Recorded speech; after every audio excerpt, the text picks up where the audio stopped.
We're live with the Brother Side Podcast. I'm Alex. I'm Justin. Today we have a great guest with us. We have Mr. Andy Alloway, president of Nebraska Realty. How you doing, Andy? I'm good. Good. Yeah. Thanks for coming on. Yes, thank you. Today our drink of choice is Miller Lite. And why is that? That's a great question. I'm a beer, scotch, wine guy, and so I kind of gave the options. I figured beer would be easier here, I don't think a podcast is like a wine thing, right? So No, definitely not. I would say definitely not this podcast. We're not cultured enough to be wine. We're kind of like the barefoot kind of people. Yeah, well, barefoot wine. I'm not a barefoot. $2 Chuck's yeah, pretty there good. you go. I don't know. Miller Lite is it's what I drink. My girlfriend does Coors, so she would not approve of this. But Banquet Coors or like Coors Light? she's a Coors Light. She likes the red beer stuff. Okay, all right. I don't. It's disgusting. You put tomato juice in it. I do. Oh, I would do yeah, it we in do the that. morning. Like if I plan on drinking all day. Well, I mean, I love a Bloody Mary, Right. usually when you're on vacation or something. But Yeah. and I'm not a big tomato juice fan. They're great in that, but the red beer is awful. I can get Have you down tried with it. orange juice beers? I did once. Yeah. I don't like fruity stuff. I'm like, if beer should just be beer. Coffee should be coffee. I'm No with sugar. you there. Creamer. No creamer. I don't Okay. need all the stuff. Wine should be dry, and scotch should be, well, I'm still doing it with ice cubes, so my friends that are really scotch drinkers will say, neat, you shouldn't put any water in there, but God, not a lot of scotches. foo-foo It's like stuff. gasoline. Yeah, I can't No? stand scotch. Damn, I should have chose scotch. Yeah, I should have yeah, brought the you bottle. just watch us suffer. Yeah. Get through these drinks. Here's another sip. Yeah, I'm with you on black coffee though, all the way. Yeah. And speaking of coffee, this is the first chance we've got to. Show the swag off. We Show got the swag. Brother Side coffee cups now. You want to show them off? Yeah, Sure. I think Yeah, we why should not? Get in whip there. those While you're things getting out. in there, though, we have some commonalities here. You're a Miller North Mustang. I am. Justin. I is a too Miller am a North Miller North Mustang. Really? Yes. What year? 02. Oh, so you're younger than me. Yeah, I What know. year were you? Your hair 95. definitely makes you look younger. That's for sure. That's cool. I like what it. year did you? Graduated in 95. Okay. And played basketball and baseball for a couple of years. Yeah. Okay. And I hung out with all the football guys, and Coach Petito's still doing it there at Miller. Oh, Still yeah. rocking it. Yep. Still He Yeah. looks running the around in his same, too. sweatsuit. He The does. guy doesn't age. He doesn't. No. Honestly, I don't know how he does it, but Yeah, still running around in his sweats, Uh-huh. with the giant sweat ring down his chest, just gray sweats. That's how I remember it. well, Go ahead. he used to at the end of the school year, there'd be clothes left over in the locker room, and they kind of get together and have their own garage sale. I'll take that and that. I think that's what he wore for the next year or whatever. Yeah. I believe it. Yeah, I was not an athlete at Miller North. Tried, Yeah. failed. Tried out for basketball, golf, and baseball. You were And- close in baseball. Yeah. Well, I kind of hit my growth spurt after, kind of later in high school, and I was small early in high school. I was trying out. Not that that's an excuse, but that's what I'm going with for now. Well, but at least you can say this. Like, your peak was later on. I think I was like 6'2", where I'm at now when I was going into high school. So I probably wow. peaked early and then hit a plateau, Because You were 6'2" going into high school? It was pretty close. Yeah, I don't think I grew much after I got into high school. I was like I loved sports, played all the sports growing up, and as a young kid, I was always way bigger than everybody else. So I was probably better, and then I probably peaked early. tapered off. Yeah. Could you throw down, like jam a basketball? Gosh, I could back in Yeah. the day, but it was close. It was one it of those doesn't deals. matter. I wasn't blessed with super great ability in jumping, or I think I was good at everything, but I wasn't great at any one thing. Sure. That goes a long ways in high school sports. Yeah. Yeah. Well, at least you could get up to the rim. Justin and I could touch the rim. we can touch. That's not dunking. No, I know, but I'm 6 foot, touching the rim, 2 hands. Yeah. That's still, That's good. yeah, I do can it? still do it. I mean, I haven't tried for a while. COVID.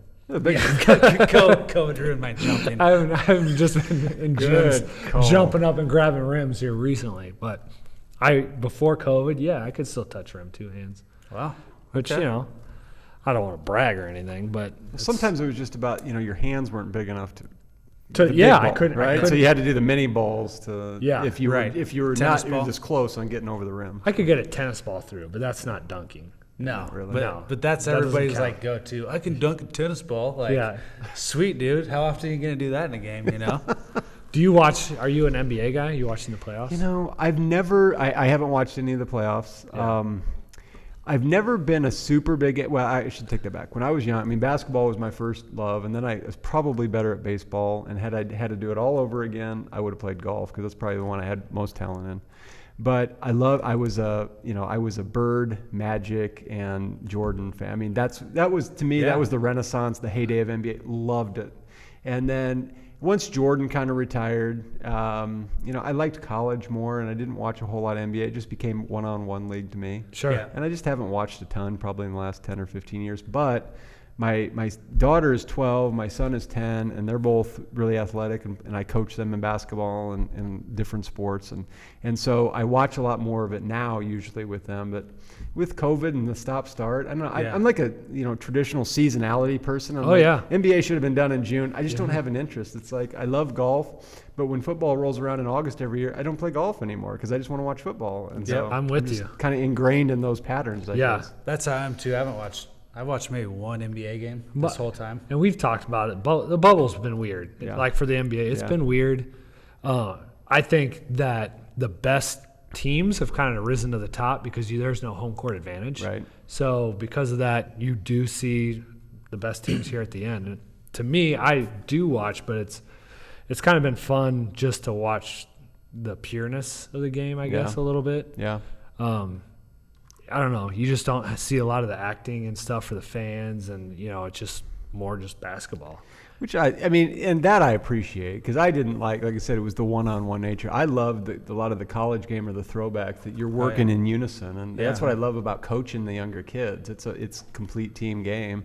But you're right. I mean, it probably has taken some of that hype out of it. Although it's fun to watch them go to the opposing arena. I mean, that's the whole point, right? It's entertainment. Once you get to that level, it's not like you're playing club ball because it's just fun anymore. It's an entertainment thing. So to take a lot of the entertainment out, it does miss an element. But For I guess sure. they're doing their best. I Like suppose. a big three, and the crowd just goes nuts, and Yeah. it's like, we got to call a timeout to slow down momentum. Right. I mean, that still happens to a degree, but it's definitely not the I same. can't stand the cutout things and like the pumped in music. Yeah. or the noise. I mean, it is pretty ridiculous. I don't know. Yeah, you said Bird and Magic. I mean, they kind of saved basketball. I mean, the NBA was struggling when they came in. The rivalry that the Celtics Lakers had. I mean, that kind of saved the NBA. Yeah, And it then 100%. Michael came along. And Did then- you watch The Last Dance? I watched That was almost most. I think there was one or two I missed, but yeah. What a competitor, huh? He's the GOAT. I don't care what anybody says. And even my son who's 10, right? He wears 23, and it ain't for LeBron. Yeah. He knows. He's got. When he first started playing, is when I first got him his first pair of Jordans, and I've saved them all the way that's up. cool.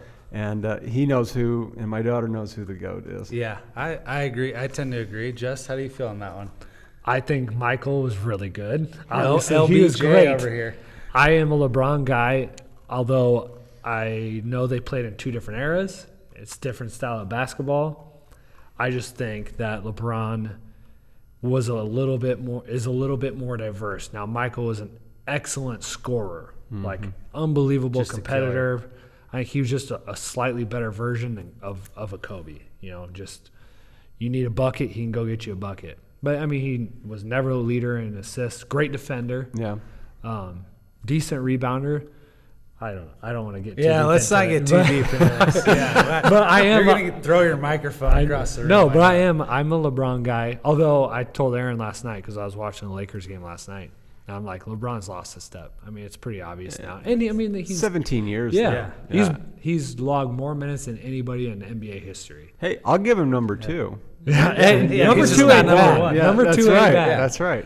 So yeah. Anyway, He got blown away in the MVP votes, didn't he? I know, and I think that was a little He had like unfortunate. He had a 13 votes. really good year. Yeah.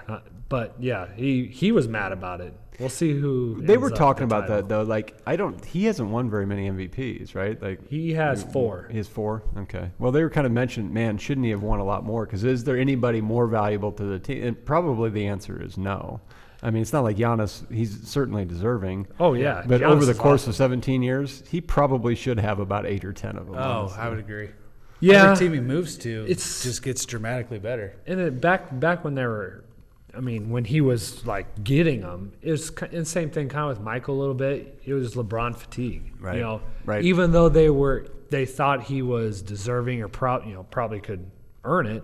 You know, these other young and up and coming Right. guys, that were exciting, and voters just kind of wanted to go a different direction. Yeah, just like football, college football, like Nebraska fatigue in the '90s and Alabama now, right? Yeah, Are they ever going to be bad, Alabama? yeah. know. When Saban retired. Yeah, no right. kidding. Because they were not good before Saban. Like No. they kind of went through a slump Yeah. for a long while, where they were not all that competitive. Yeah, from about the early '90s to the mid 2000s. Yeah. Yeah. So it's not like But they've they're been just this so powerhouse dominant forever. now. It's unreal. Well, I mean, Clemson is too. They weren't even in the but- playoff last year for the first time. Yeah, first time in how many years? I don't know. It's cyclical, though. It is. The decade has been dominated by them, right? The last 10 years, and Clemson too. But didn't you think about that, like in the early 2000s, about Miami? I mean, they were like so good, Oh. and then USC came along for about 5 years, and you're like, these people, they'll never lose. Right. Yeah. And then a few things happen, and Yeah. they kind of get knocked back. Yep. So it's- we're waiting for the cycle to come back on Nebraska. Yeah, That's we've been waiting a long It's our time. turn. It's our turn. I hope. We're going to get blown away by Ohio State. Yeah. No, we're not. I think Nebraska can score on Ohio State because their defense. They lost a ton of players on defense to the NFL. Their offense almost brought everyone back, so they're going to be hard to stop. But I think we can score. We won't be able to score enough. Right. But I don't know about blowout. I hope not. I mean, Yeah. I think most Husker fans are pretty realistic, right? They just want them to go out, and they know that it takes a while to get back, to put the people in place, but they want to go out and have a good showing. They don't want to Yeah. go out and be, every time you look like you shouldn't belong in the same field with that. I mean, they got a lot of pride here, and so Yeah. you go out and you put up a fight like they did 2 years ago too. Yep. And could have easily won it. I mean, Could have won that game. I think Nebraska, they want to win, of course, but as this march back, and I think most people think Frost is the right guy, and it takes time, but you go out and have a good showing. I mean, that builds on it, Oh yeah. Because You have a tailgate down there, don't you?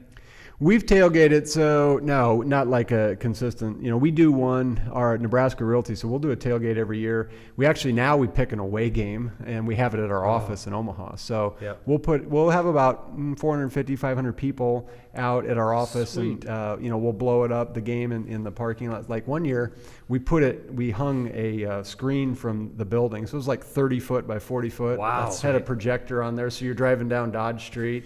And the game's projected, and then we had a blow up one over here, and we've got a patio outside. So and we have food trucks, and we get all kinds of stuff for the kids. And that's What just game part of was what we it? do. That game was one that didn't end up well, which is most of them. There hasn't been a lot of I don't recent actually- success. Honestly, I The don't road really- games A especially. couple of them, I think last year we did like Minnesota or something. You're like, Yeah. geez.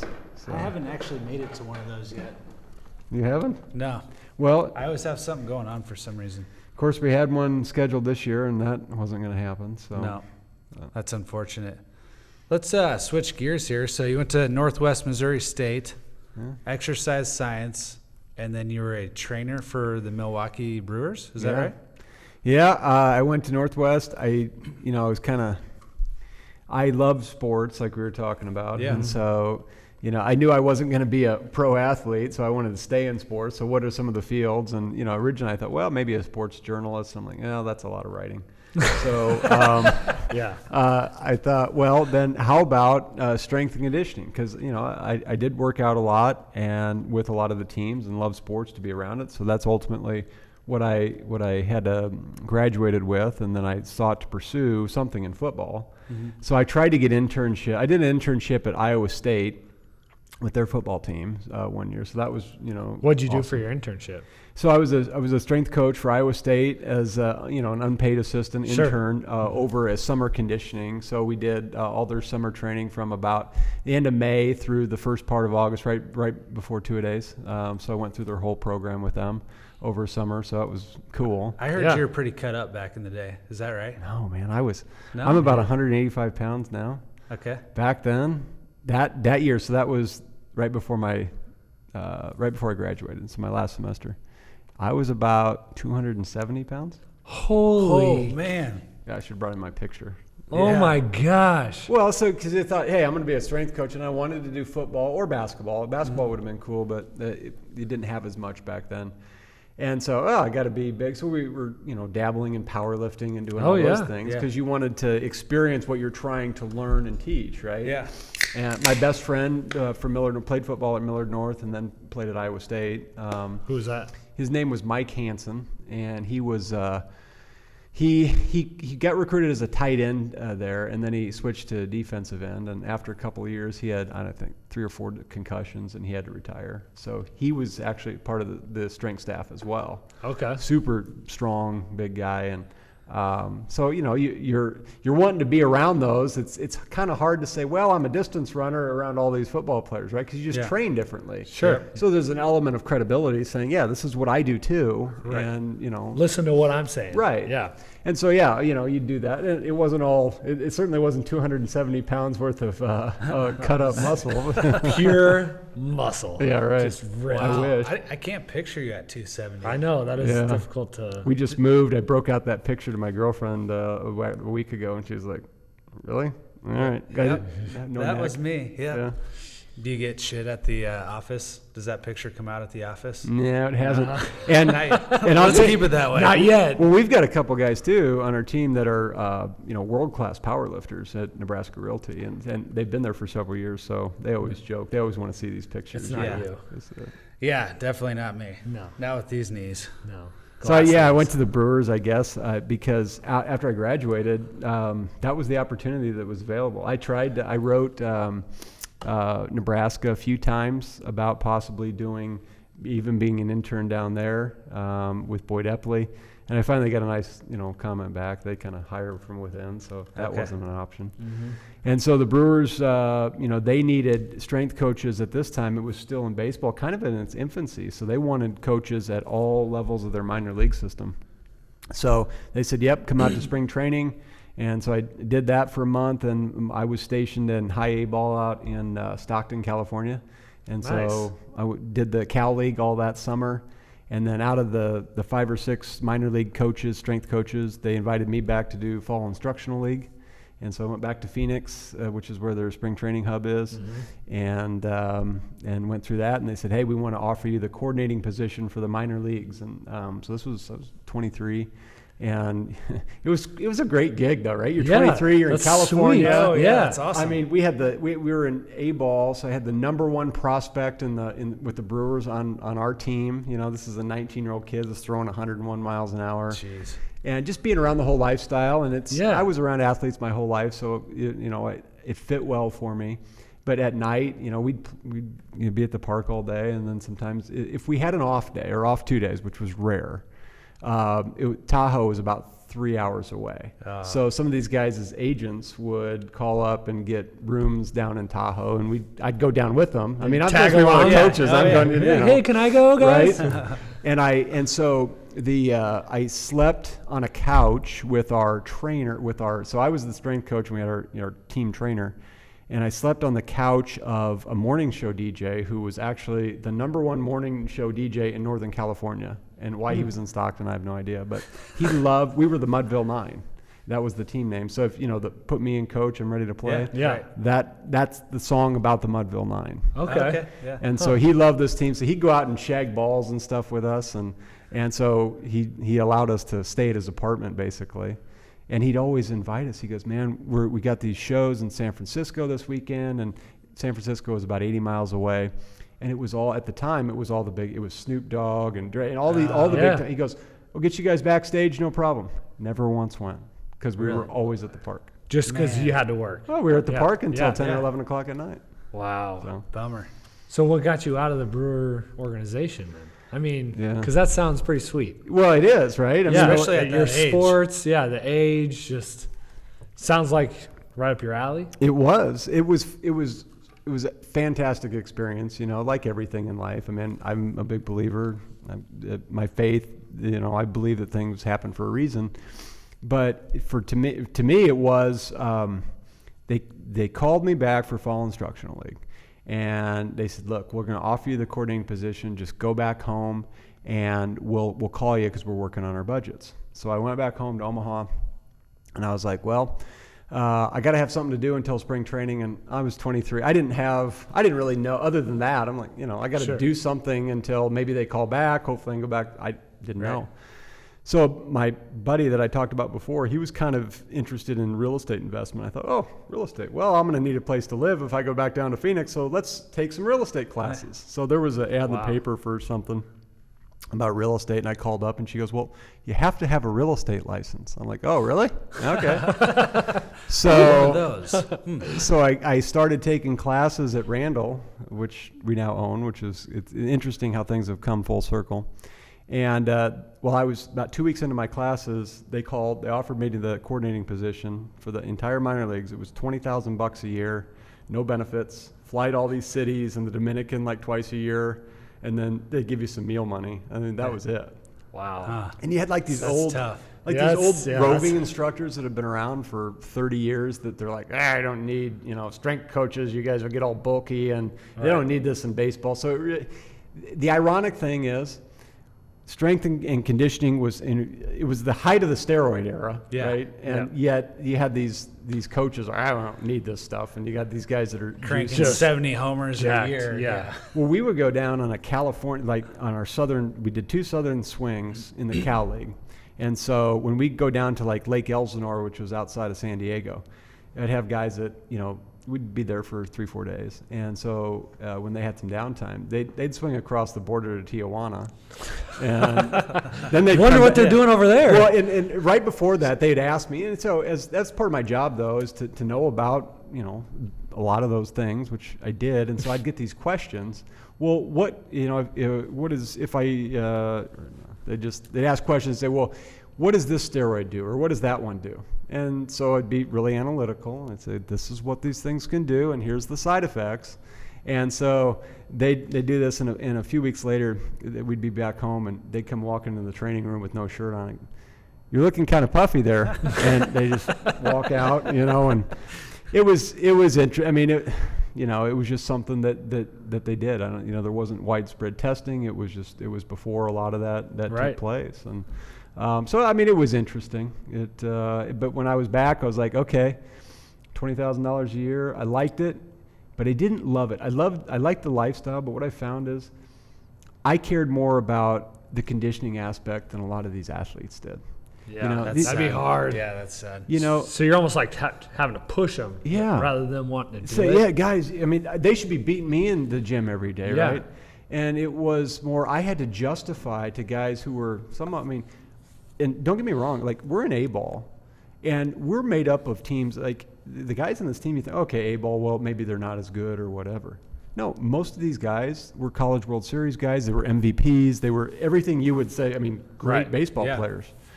And, they just were like, well, why do I have to work out again? What's that? Well, you're 26 years old and you're still an A-ball. I shouldn't have to say anything else, But I think that's the unfortunate thing is a lot of these, the teams, they have such a passion for it. But most of them will never see that. And a lot of each team's probably made up for 3 or 4 prospects that are ultimately going to make those big leagues, but they got to field teams. So I guess that was a little bit of a factor for me. It was like, man, it's hard for me to go out and have to justify to you why you should go out and work out. I'm passionate about this stuff. Right. And some of the guys were, but a lot of them weren't.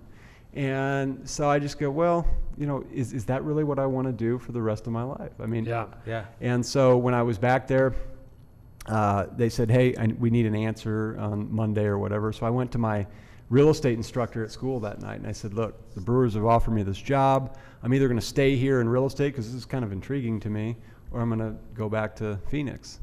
And he said, well, go talk to this guy, Van Dieb. And and I was like, all right, I'd never heard of him. And so I went and talked to Van, and obviously, he was a great salesman, and I spent an hour with him. I was like, yep, I'm going to stay here and do real estate. And I called the Brewers and said, thanks, but no thanks. That's it, and so that's how it all started for me here, I guess. What year was that? That was in the fall of 2000. Okay. So, and then you worked for Deeb for 9-10 years before you. How did that transition work? Yeah, so so after that conversation and called the Brewers, and then I went, Mr. Deeb had a company. We had about 20 or 25 agents at that time, and in just a small little strip center off of Dodge Street. And so I started off as an agent, and like a lot of agents, it's a straight commission business, right? Yeah. And so I needed something else to do. So I was training here. I was doing personal training and other things. Yeah. And working as an agent to build my business. And we had one part-time employee at the company at that point. And after about 6 months of me being there, that person decided they didn't want to do that anymore. So I told Van, I said, man, I'd be interested because I could make a little bit of money and I could learn more about the business. So I was fortunate that he hired me. And, I answered phones and did listing input and cleaned the toilets and whatever it needed, right? Really? Yeah. And then we, later that year, Van had been around for about 8 years at that point with his own company. I mean, he was really successful in Dallas prior to that, and then came back and started his own deal out of his basement. And so he had kind of been around for about 8 years and had a really unique business model compared to the rest of our competitors. And I mean, that's one of the reasons I went was that, I mean, his business model. And so I think it really started to kind of take hold. He hired a general manager later that year that really helped us get the word out about what we did and who we were. And we started to really take off, and so. Wow. Yeah. Doesn't Deeb have a story about he used to carry like a giant business card in his pocket or something? Yeah. How does that go? Right? Obviously, he knows something about it. Yeah. No, he totally did. He's a local guy, right? He went to Burke and UNO, and played football at UNO. Although he'd tell you he wouldn't characterize it as playing. He was interacting warming up with the cheerleaders. He was there. He was hanging out with the cheerleaders, smoking cigarettes, I think. So when he left UNO, he went down to Dallas to kind of get out of Omaha, and he worked for a home builder for a couple years, and you didn't have to be licensed to do that at the time. And then he had all these clients, so he said, hey, I'm going to get my license. So he went out, joined RE/MAX, and within the first year, they had some kind of awards banquet, and so he went and listened to the gal that was like the top agent in Dallas, Mary Harker, or something like that. And so he took her to lunch, and just to pick her brain. And I don't know where he got this, but he did. He put I think it was a business card or it was an award that he got or something, right? Yeah. And it was plaque in his pocket. It was about an 8x10, and he put it on his keys, so it had to stay out of his pocket. So everywhere he went, he had this thing swinging around, so people would ask him. And then he would go and he'd say, man, he'd be standing in line at the supermarket, at the grocery store, and he'd pick up all the magazines, and he'd throw his business card in every magazine. So when somebody opened it up, it would fall out, Yeah. Wow. That's pretty smart. I mean, not that would ever get you business, but the point is, I mean, it is name smart. recognition kind of. Yeah. Well, I mean, that's the point, right? Yeah. Wherever you go, you tell somebody what you do. Right. And leave that trail. And obviously, he did that successfully. I mean, he became the top agent in Dallas out of knowing nobody. So, I mean, he's got a fantastic story of success. And then he brought, after about 11 years in Dallas, he came back here because his family was here. Didn't intend to stay down there, just his business took off. And so he worked for a company for about 6 months here. And then he said, you know what? I'm going to open up an agent-centric brokerage. Yeah, I mean, a lot of the traditional brokerage were much more about, this is the broker and here's how we do things. And he goes, man, I was the top agent in Dallas, and I was the one that brought in the business, from my perspective. I serviced the business. And so he kind of turned the business model a little bit and said it's about the agent, not the broker. Well, we'll end on that. Thanks for coming on today, Andy. We really appreciate it. Super interesting. That Thanks was for awesome. having me. I appreciate it. I'm Alex. I'm Justin. Thanks, Andy. Yeah, thanks. Till next time.